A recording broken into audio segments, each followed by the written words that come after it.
There is this. You feel the cooler weather in the air, certainly, and you see the forecast for this weekend. And I'm going up north this weekend, and I looked at the forecast there, and it's going to change what I pack for a golf outing. Rumblings, a snowflake or two may fall way up in northern Minnesota. Yeah. So Keith Marler's gracious enough to extend his day by yet a few more minutes. That's all Mr. good. Marler, appreciate it. Yeah, I made my notes in my phone here because some of the dates are so esoteric with some of that stuff. Because when we talk about snow in Minnesota, there's the old chestnut that the only month it hasn't snowed in Minnesota, by the way, is July. July is the only month that has not had snow in Minnesota. And what do we? With that, by the way, okay, Rob, yeah, I just say yet. It's bound to happen, because how do we define actual, what classifies as snowfall in Minnesota? What does it take? Exactly. And this is what's known as notable measurable snow in Minnesota. So we're talking about something that puts down bare minimum a trace of snow. I'm not talking about flurries, which is all we're talking about right now. So does it count if you see the snowflakes in the air, or does it only count if you see them actually all dust that's recorded is things that put a dusting down.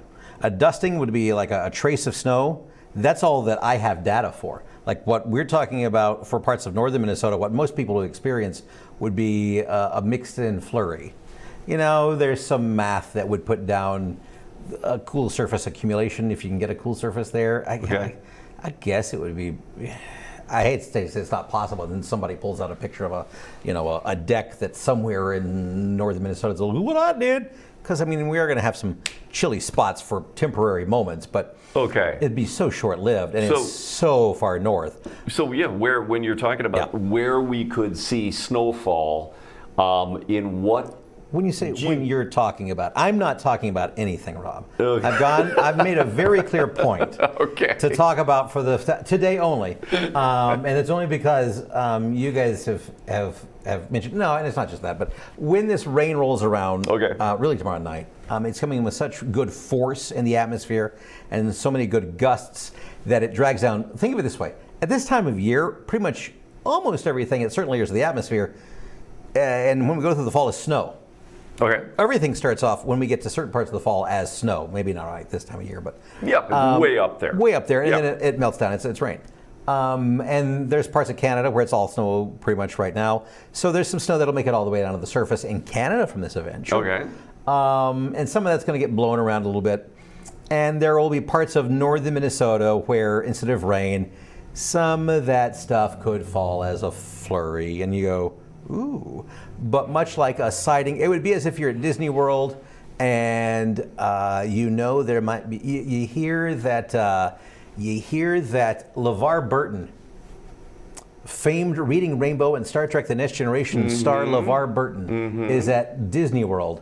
And for 95% of the viewing audience, you go, who? Exactly. But for 5% of that viewing audience, it's like, LeVar Burton, Geordie LaForge from Star Trek The Next Generation. So you have 5% of the audience, who also likes Reading Rainbow, goes, ha-ha. So 5% of the audience is now looking for this obscure celebrity. I picked somebody probably more than obscure. It is now at Disney World full of, 95,000 people.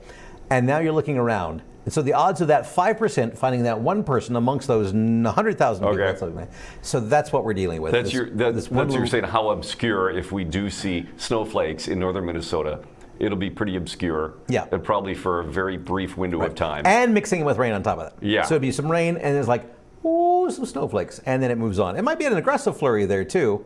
Now that I build this up, somebody will have a picture, and I'm okay with that. But that's how we roll it. But August 31st was that 1949. If you want, hold on, I made sure to make a note because I'm gonna screw it up because it's this time of day and too many notes. My brain stops working. Whether or not this isolated brief flurry somewhere remote actually contributes to a dusting on the ground to become an official. I'm not worried about snowfall. That. Yeah, I'm not. I don't. It may or may not. And it wouldn't be a record. August 31st, 1949, our first trace of snow.